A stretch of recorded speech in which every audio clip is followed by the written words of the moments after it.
Good afternoon. We're joined by men's volleyball head coach David Proffitt. Dave, how are you? I'm good. I'm good. A little under the weather, but happy to be here. Good to see you. Excited for the upcoming season. Season opener starts Wednesday, January 28th at home against Long Beach. I'm sure the team's ready to go, excited. And what an absolutely great season last year, bringing in your second consecutive PCAC title, finished the conference at 11-3. 21-4 overall. State runner-up is a gigantic accomplishment, falling to Golden West in 4 sets. Tell me a little bit about last season, what you remember from it. Obviously, the high of getting to the championship game, and let us relive a little bit about the past last season. Tell me about the team. Sure. What a great year. I mean, it was I think we had a lot of experience over the Mhm. past couple of years. Those guys have been playing together and built, we had a lot of sophomores on the floor and guys that were coming in off the bench onto the court were a lot of good sophomores. And that kind of, I think, produced some like a winning mentality, a good culture. I mean, the longer you can have players in your program, the more the culture starts to sink in. And that those guys had that, Mhm. along with some extremely skilled volleyball players and Yeah. guys that had grown in our program and dominated a lot of teams, and then worked through some problems and hey, got us there and into the tournament, to the final eight, to the final four, and to the final match, and Yeah. just could not get over the hump. And a lot of credit goes to Golden West and how they played, Sure. but I have to also say that we have some great sophomores that have moved on and are currently playing at different schools now, at different four-year Sure. institutions. Yeah. Let me go back to that Sure. championship game. So again, just looking back at it, what they always say, one of the biggest teachers in sport is when you lose a match, right? That's your biggest teacher. What would be the one thing, in that championship match that you learned personally as a coach, and what do you think you would do differently? Yeah, that's a great question. I mean, I've gone back and watched the match Uh-huh. four times, maybe more now, and I've since decided not to watch it anymore. Mhm. Just kind of asking myself those questions, and yeah, there were a few things that I think we could have done. I think I could have spun the wheel a little bit and maybe started us in a different rotation. Um, there were maybe a lineup change I could have made. I hate doing that in hindsight thing, Sure. because in the moment I really thought that was the best lineup going into the fourth set, and I thought we were starting to play better. I mean, let's take it apart. We played extremely well in the first set and dominated. And in between set one and set two, I kind of told the guys that we can't rest on our laurels with this team. Mhm. They're pretty good. Maybe that was a mistake, but that team came out and played really well in Yeah. set two and dominated us. Finally got things going again in set three, and it was a close set we couldn't quite get. And then set four, I mean, it was just a barn burner to the end. Yeah. And I really felt like we were playing well and good enough to win set four and push to set five, and with that momentum, maybe get it. But all flowers go to Golden West, and their outsides played extremely well. Their passers were really good. They were on the net. It is a serve and pass game, and they kind of won that throughout that match. And I think you learn something from that is serve and pass more in practice. Absolutely. And like you said, if we all had the capabilities, whether we're players or coaches, having the ability to look hindsight, we'd all be champions all the time, right? And Yeah. also most of the time, like you also just mentioned, is you got to tip the cap to the opponent because they want to win as well, right? Yeah, I think Nick Amata deserves a lot of credit. I'll give him that. He's a great coach, and he did spin the wheel on us a little bit, and meaning that he rotated his players for different matchups, and I left our lineup how it was, just confident that we could just play better and just get a little bit better play. I liked the way we were starting, and their matchup actually worked better. And so after watching the match a couple times, it's that was one thing I thought that Nick did a great job in doing. If he intended to do it, I'm sure he did. Absolutely. And you start talking a little bit about the players of that team last season and where they are now. But before we talk about where they are now, I mean, it's always interesting. Every single season, you try to figure out who's going to replace, the void when Yeah. that player left. Guys like Trevor Clark, right? Mm. Shepard, Kozer, Rylan Kozer, all those guys. Uh, Yeah. Montez, all these guys that are on that team. Let's talk a little bit about Trevor and what he meant to that team. Sure. I mean, Yeah. goodness Yeah. gracious, I mean, number one in kills, what kills percent, total attacks, number two in the state in aces. I mean, he was the man. Tell me a little bit about him and tell me where he's at now. yeah, Trevor's a special volleyball player, and Mm, what how lucky we were to have him sure. in our program for 2 years, right? Like Trevor's now playing at UC Irvine and starting as a middle for UC Irvine and playing extremely well. You could see throughout social media, or if you watch their matches, either on ESPN Plus or online somewhere, you're going to see Trevor in the middle playing and sometimes swinging on the outside. I believe in their match against BYU, the first match they just played against BYU, he had a game-ending block at Mm-hmm. 15-13 on the left. And so he's playing extremely well, and we're really proud of him, and I'm excited for his future as a volleyball player. He's in great hands there at UCI under head coach David Niffen, and I'm excited that he's going to be playing for Dave in that program. That program has very high values, Mm-hmm. and I like that, and their structure is really good, and I thought that was a good fit for Trevor. Julian Montez is also Julian played a unique role for us. He played middle for us his freshman year, and then in the middle of last year, we moved him from middle to outside hitter because I felt like we needed that on the pin. And he's now playing at Concordia Irvine, and we're excited for him. And I don't believe that. I'm pretty sure he's playing actively. I did reach out to John Gurton, the head coach, just to see if he's redshirting, if he's playing this season. But Mm-hmm. I know he's there. He was with us in the spring, just doing some workouts and getting eligible. And now he is at UC Irvine, not UC Irvine, Concordia at Mm-hmm. Irvine.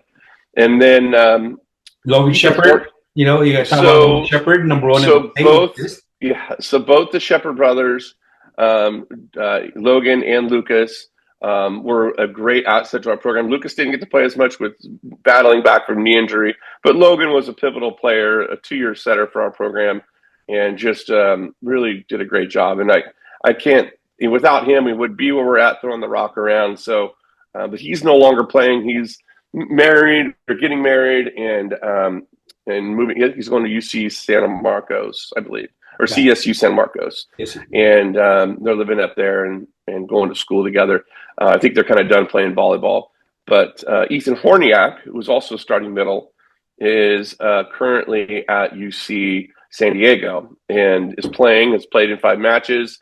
I think he's kind of a serving sub right now, but he's getting in matches and playing. He did play some front row, I guess, in one of the matches. I haven't had time to really watch much volleyball as I'm prepping and coaching and preparing for my teams and also coaching club. So it's been very busy. But Ethan's extremely happy, and we were lucky to have him in our program. And one other player, Rylan, who is playing for Indiana Tech. It's the starting libero there, and I've seen some video of him playing. It's just exciting to see our players moving on to the 4-year programs and matriculating academically as well and playing on the next level. And it's kind of what I envision for our program is to be able to have it be that stepping stone for guys to come in and work towards the place that they want to be in the 4-year realm. It's just sometimes you don't get what you're looking for from high school and to move on to like an offer that you're looking for at the 4-year level. So I think it's a good place for these athletes to come, and we've got those athletes again this season. So we're excited.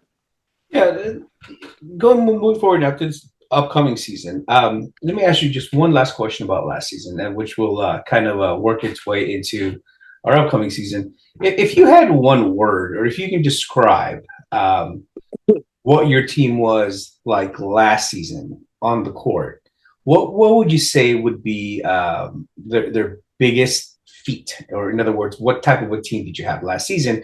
And then moving forward to now, with the practices that you've had, What kind of a team are you fielding this season? Oh man. So last year we were physical. We were big, tall, high up, physical, attacking team, good serving team. We put a lot of pressure on teams from the service line, and I think we weren't the greatest passing team, but we have good out of system, and so we're trying to overpower teams basically, very very physical, and compare that to this year. I think we're kind of similar. Mm-hmm. We're actually pretty physical again. We're big in the middle. We have very good athletes. I'm excited. I think our setting is good with a returning second setter, first setter Slater, and then Sean Miltante, and freshman incoming setter Sean Camden, and those guys will all get time in that role. Our outside hitter, we return Cole Myrick, who's an extremely good passer and good outside hitter. We're excited to have him kind of, hold down one of the outside hitting positions. And then we have a good group of outside hitters that are excited and physical. And so we're excited for that position. Our middles are really good. We have an incoming transfer, Ryan Enos from Grand Canyon University, the program that closed their doors and shut down the men's program there. And he transferred in along with his brother, Matt Enos. And they're going to be a part of our program. 6'9", 7'2". Those are two extremely tall boys, or men, I should say. And then we have Dane Robley in the middle, and then Owen Adams from Saints here in town, St. Augusta. So we're excited to have a program. We have some transfers. We have Nolan Apodaca and Xavier O'Boyle, who are transferred in along with a couple other guys. So we're really excited for the group of guys that we've got together and put together. Like it's going to be about us. I think we'll be physical in the beginning, but I think there'll be some finesse in there too. As we get going, a little more creative offense than we had last year, I think is gonna be our calling card. I got a little chuckle when you started your answer there and saying that you were tall last year, and reading the roster here, you have guys that are 7'2", 6'9", 6'6". I was like, I wonder if a men's basketball coach, Travis Nichols, has been reaching out to you and talking to you guys about your 7'2" guys over there. There has been a lot of like, my gosh, why is he not playing basketball? But yeah. 7'2" and 6'9", and in fact, Ryan probably is still an extremely good basketball player. And was getting recruited out of high school to play basketball, but is a volleyball player now. Got it. A couple of last questions for you, Coach. Sure. Last year, great crowd. When the fans are into it, the players go on another level. Tell me, just how important is it to have a home crowd supporting the team? Yeah, I mean it's a huge deal. I mean, I think the guys got to learn how to play regardless of who's in the gym. That's for sure. But when we occasionally will have other sports teams come into the gym and they'll get really rowdy and loud, and that is really a lot of fun. The environment is extremely fun. Could be distracting at times for either team, but it's a lot of fun. If it was a regular thing, I'd be excited about it for sure. So yeah, I mean, I'd love to have more fans, and we do have great fans, and so I don't want to downplay the fans that do come. So I'm excited for this season, and I think it's pretty much the same every season. We don't get a huge crowd, but we get a good number of people in the gym, and they can get loud, especially I think in the second, third, fourth set people trickle in, and we get more fans, and so it gets pretty loud. Yeah, having fans is a big deal. Yeah.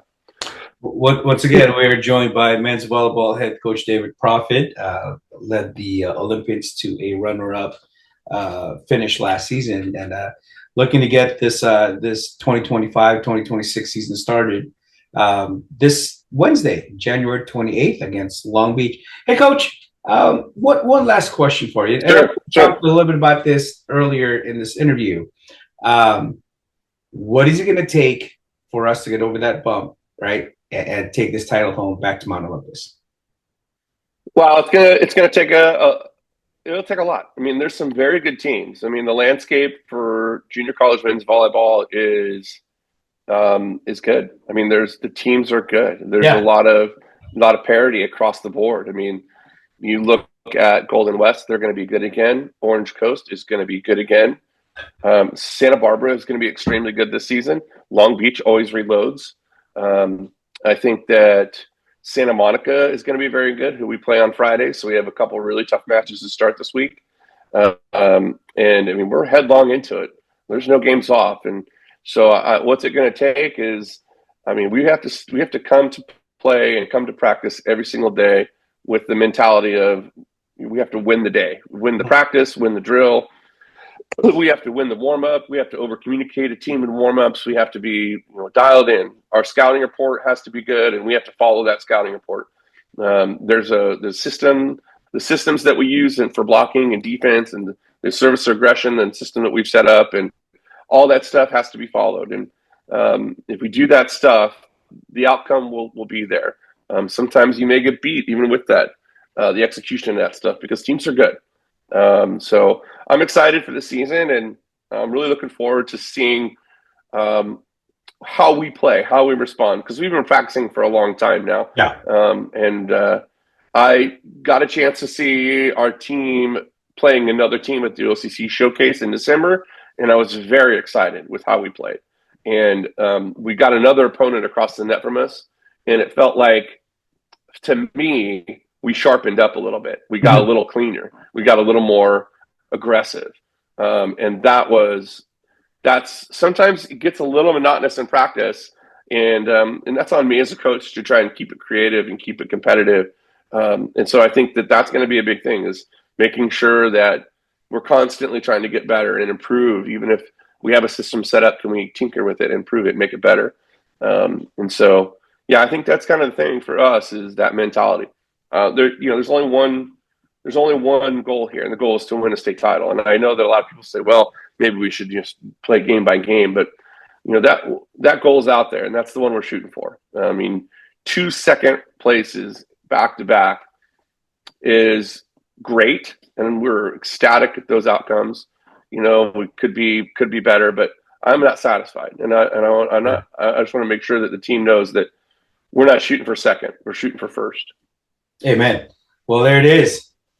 Wednesday, January 28th, 1 p.m. at Mountain Olympus. Coach, let's get this thing going. Good luck. Thank you. Talk to you later.